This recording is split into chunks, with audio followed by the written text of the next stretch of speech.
नमस्कार, आर्या न्यूज देख रहे हैं आप। मैं हूं आपके साथ पल्लवी सिंह। आपला महाराष्ट्र में स्वागत है आपका। शुरुआत करते हैं बड़ी खबरों से।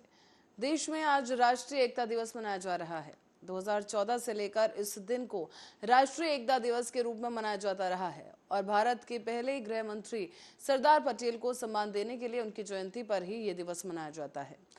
इस बीच प्रधानमंत्री नरेंद्र मोदी इस मौके पर केवड़िया में स्टैच्यू ऑफ यूनिटी पहुंचे, जहां उन्होंने कार्यक्रम को संबोधित किया। इस दौरान सबसे पहले उन्होंने मोरबी हादसे पर दुख जाहिर किया है।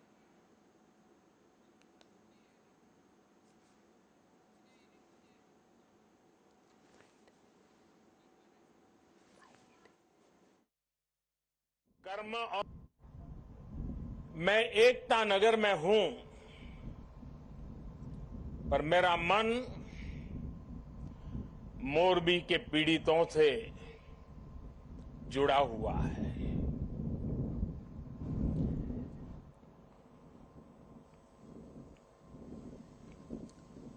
शायद ही जीवन में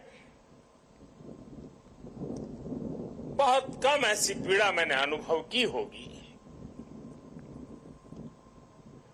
एक तरफ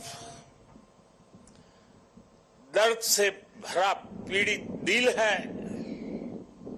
और दूसरी तरफ कर्म और कर्तव्य का पथ है।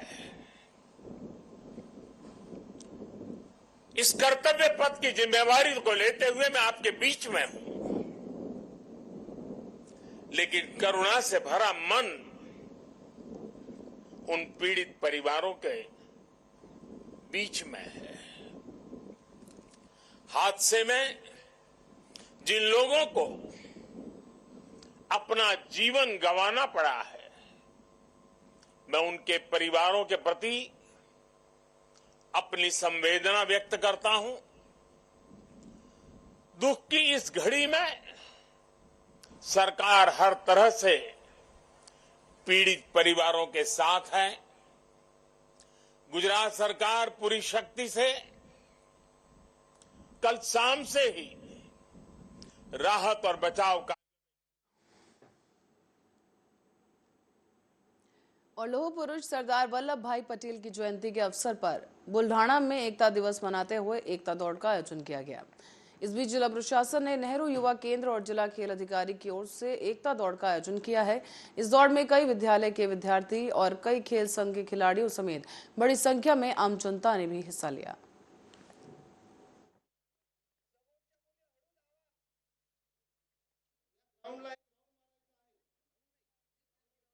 मुंबई के डीवाई पाटिल स्टेडियम में फीफा फुटबॉल प्रतियोगिता में स्पेन ने बाजी मार ली है। 17 साल से कम उम्र की खिलाड़ियों और लड़कियों ने फीफा फुटबॉल प्रतियोगिता उनके लिए आयोजित की गई थी और इस प्रतियोगिता के फाइनल मैच में स्पेन ने कोलंबिया को 1-0 से हराकर जीत अपने नाम की।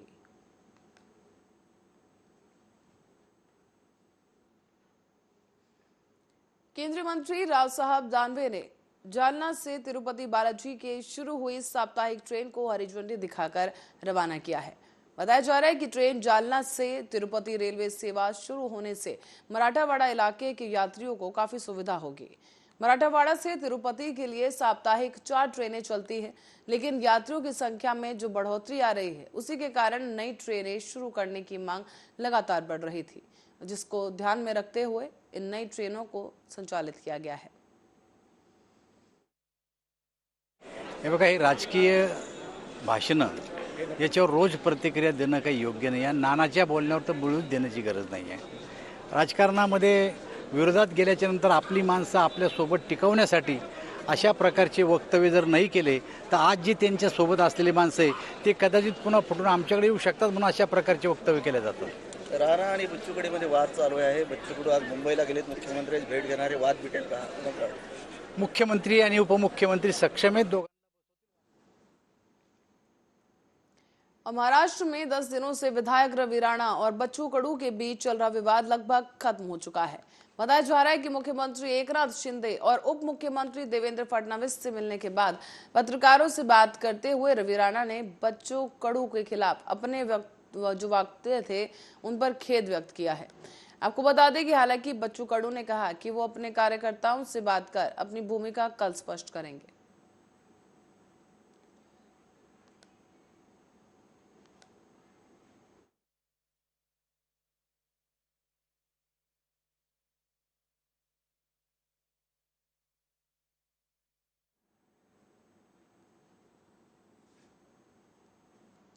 और बढ़ते हैं अगली खबर की ओर। खबर बीड़ से है, जहां पर औद्योगिक संस्थानों के कर्ज माफी के लिए राष्ट्रीय ओबीसी महासंघ ने जिलाधिकारी कार्यालय के सामने आंदोलन किया है।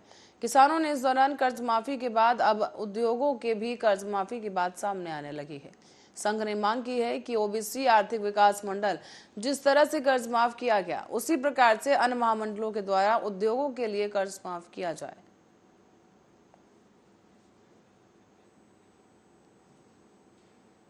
और औरंगाबाद में नशा मुक्ति अभियान के अंतर्गत खेल महोत्सव का आयोजन किया गया है। इस बीच कृषि मंत्री अब्दुल सत्तार ने महोत्सव का उद्घाटन किया। साथ ही युवकों को नशे से दूर रखने के लिए नशा मुक्ति अभियान चलाया जा रहा है। सांसद इम्तियाज जलील द्वारा साप्ताहिक खेल महोत्सव की शुरुआत की गई है। खरं म्हणजे आजचा हा जो अनोखा असा नाविन्यपूर्ण एक कार्यक्रम खासदार इम्तियाज जलील यांच्या मार्गदर्शनाखाली या शहरामध्ये घेण्यात आलेला आहे। यामध्ये युवकांनी आणि विशेषतः तरुणांनी नशामुक्त राहावं, नशेपासून दूर राहावं, त्यांनी आज आपल्या देशामध्ये आणि विशेषतः राज्यामध्ये असेल किंवा जिल्ह्यामध्ये असेल हे व्यसनचे जी काही सवय आहे हे व्यसन मुक्त व्हावं। अच्छा, दोनों ताशों की आवाज कम नहीं होनी चाहिए। हमारे प्लेयर्स अब तक यहाँ आए नहीं है। हमारे प्लेयर्स आमचे मित्र सभी लोग यहाँ मौजूद होने वाले हैं। साहेबांनी ठेवलेली आहे आणि याच्या पाठीमागची पार्श्वभूमी एकच आहे का जे तरुण आहे या तरुणांना स्पोर्ट्स आणि खेळाच्या माध्यमातून नशामुक्तीच्या मार्गाने न्यायचं आहे आणि यासाठी हे जे और नवी मुंबई के धनसौली में एक महिला ने 2 बच्चों के साथ मिलकर आत्महत्या का प्रयास किया है। इस मां ने अपने 2 बच्चों को चाकू से वार कर मार दिया है, जबकि बाद में उसने खुद पंखे से फांसी लगा ली। हालांकि पंखा टूटने की वजह से महिला की जान बच गई। बताया जा रहा है कि सूचना पर पहुंची पुलिस ने सभी को जिला अस्पताल में भर्ती कराया, जहां बच्चों को मृत घोषित किया गया।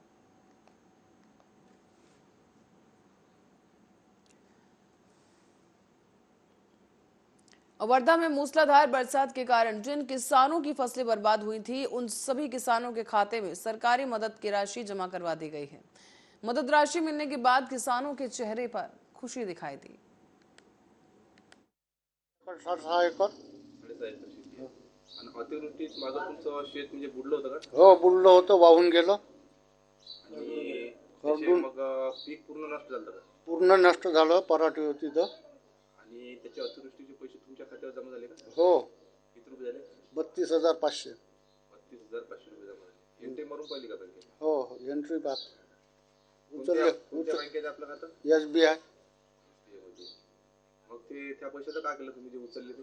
ते आता शेतीच्याच कामी लावा लागलं ना। मग तुमचं जे पीक पहिले अतिवृष्टीमुळे वाया गेलं, हो, त्याचा खर्च निघाला का? ह्या काहीच नाही, 22,000 रुपये 25,000 रुपये खर्च लागला होता। तर तरी पण शासनाने तुम्हाला हे पैसे जमा दिले, त्याबद्दल तुम्हाला कसं वाटते? तसं तर दुःखदायकच वाटतं। आनंद नाही झाला का मग हे पैसे? नाही, आनंद कसा काय झाला, कारण आमचं गेलेलं न करडूनही गेलं आहे। ते त्या शासनाला कोणत्या दिवशी पैसे दिले तर? ते सरसकट दिले, परंतु ज्यांचं वाहून गेलं त्यांना जास्त पाहिजे नव्हतं। आणि तुम्ही मग शेतीच करता का? माणसं वळता स्वतः करता का? शेतीच करतो। स्वतः करता का माणसं वळता? नाही ना। हॅलो, मी तुळशीराम विठोबाजी साखरकर, अल्लीपूर। माझ्याकडे 5 हेक्टर 3.5 शेती आहे। तर त्यामध्ये संपूर्ण शेती गेली। त्याच्यामध्ये आम्ही पीक विमा वगैरे काढला, पण आम्हाला अतिवृष्टीचे 40,000 रुपये जमा झाले आणि पीक विम्याची 1ही रुपया मिळाला नाही। पीक विम्याबद्दल सरकारने थोडीशी योजना करून आमचे पीक विम्याचे पैसे द्यावे। बाकी 40,000 रुपये मिळाले। त्याच्यामध्ये ते चण्याची प्रोसेसिंग चालू आहे, त्यांना वगैरे पेरणं चालू आहे, त्याच्यासाठी ते वापरले गेले। तुमच्याकडे किती शेती आहे म्हटलं? 5 हेक्टर 38 आर। आणि किती रुपये जमा झाले खात्यात? 40,000 रुपये। कोणत्या बँकेत खाते आपलं? State Bank of India. Entry मारून पाहिली का तुम्ही? एंट्री मारली, उचलली पैसे, त्यांना वगैरे आणला। आणि कोणत्या शिवारात आहे आपलं? आपले बोडकी शिवारात, अल्लीपूर येते का? अल्लीपूर बोडकी शिवारात। शासनाने मग का मार्ग नाही, अतिवृष्टीबद्दल पैसे दिले याच्याबद्दल धन्यवाद, पण पीक विम्याचे आम्हाला पैसे भेटायला पाहिजे, कारण का पीक विमा आम्ही काढलेला आहे। पीक विम्याबाबत मग कृषी ऑफिसला आम्ही कृषी ऑफिसला अर्ज दिला, ऑनलाईनमध्ये त्या विमा कंपनीला दिला अर्ज, पण त्याची काही चौकशी झाली नाही। चौकशी होऊन त्यांनी करावं, आमचे पीक विम्याचे पैसे देण्यात यावं। अतिवृष्टी झाली आहे, हा नमस्कार, मी भोजराज नारड.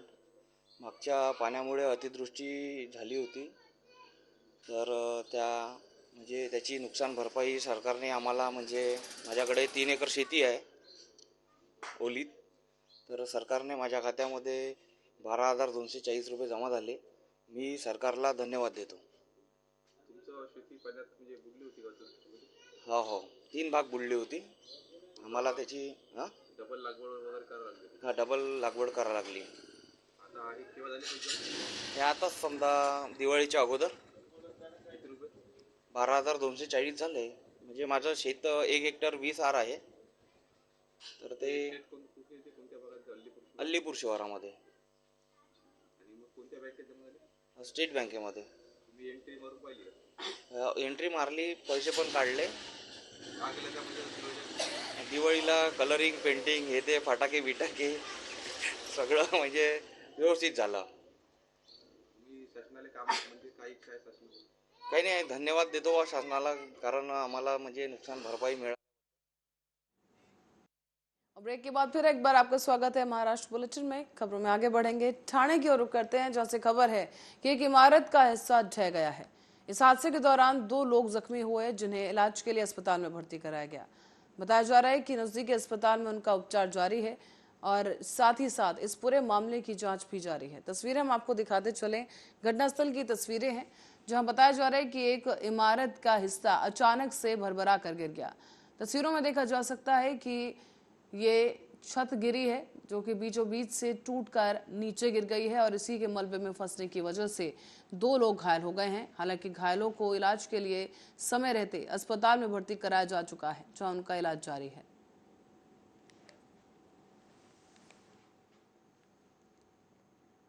और अब खबर सोलापुर से है, जहां पर ईख से भरा एक ट्रैक्टर पास से गुजर रही एक महिला पर पलट गया। इस घटना में महिला घायल हो गई, तो वहीं स्थानीय लोगों ने इस महिला को आनन फानन में अस्पताल में भर्ती कराया, जहां पर इलाज के दौरान इस महिला की मौत हो गई है। तस्वीरें हम आपको दिखाते चलें, जहां पर आप देख सकते हैं कि ये ट्रैक्टर पलटा हुआ है, इस पर काफ़ी सारे गन्ने थे और इस दौरान राहगीरों ने इस पलटे हुए ट्रैक्टर से महिला को बचाने की कोशिश की, लेकिन बताया जा रहा है कि महिला को जब तक अस्पताल लेकर पहुंचाया गया तब तक वो मर चुकी थी। डॉक्टर्स ने उसे मृत घोषित कर दिया है।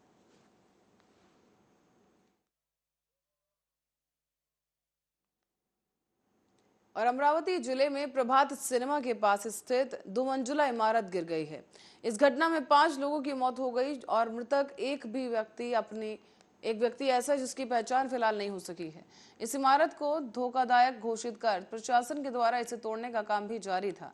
ऐसे में घटना के बाद जिलाधिकारी पवनीत कौर, सांसद नवनीत राणा, विधायक सुलभा खोखड़े और घटनास्थल का दौरा करने के लिए पहुंचे।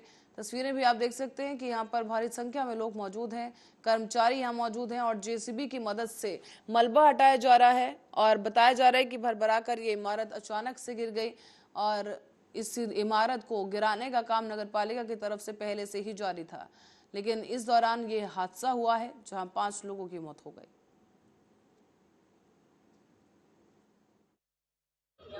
हे जे तुम्ही म्हणतात आहे त्याची चौकशी लावावी लागेल की किती नोटीस दिली होते, काय काढण्यात नाही आलं, ते मनपा आयुक्त जेव्हा येईल उद्या तेव्हा त्यांना आपण विचारू। पण ही जी घटना घडलेली आहे त्याच्यामध्ये आता फायर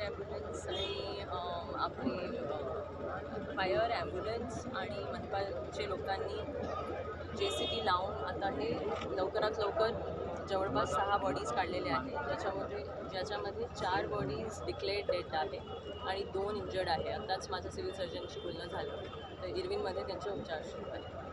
अधिकारी भी हैं और उनके साथ में आम जनता भी खुद की जवाबदारी समझना बहुत ज़रूरी है। अगर मुझे कंटिन्यू प्रशासन कोई जवाबदारी के लिए नोटिस दे रहा है तो उस पर अमल करना, मेरी ज़िंदगी की सिक्योरिटी तो मुझे रखनी पड़ेगी। अधिकारी को हम डांटेंगे, उनको काम करने लगाएंगे, गिराने लगाएंगे, उस तक ठीक है।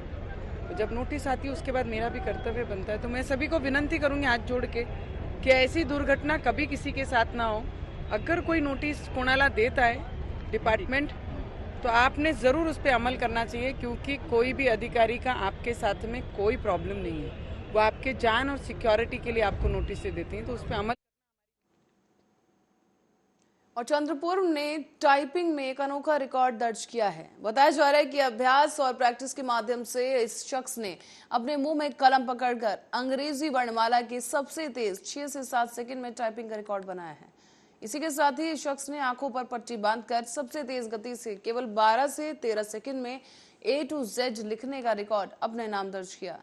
इंडिया बुक ऑफ रिकॉर्ड्स और एशिया बुक ऑफ रिकॉर्ड्स में उनकी प्रविष्टियों ने चंद्रपुर को गौरवान्वित किया है।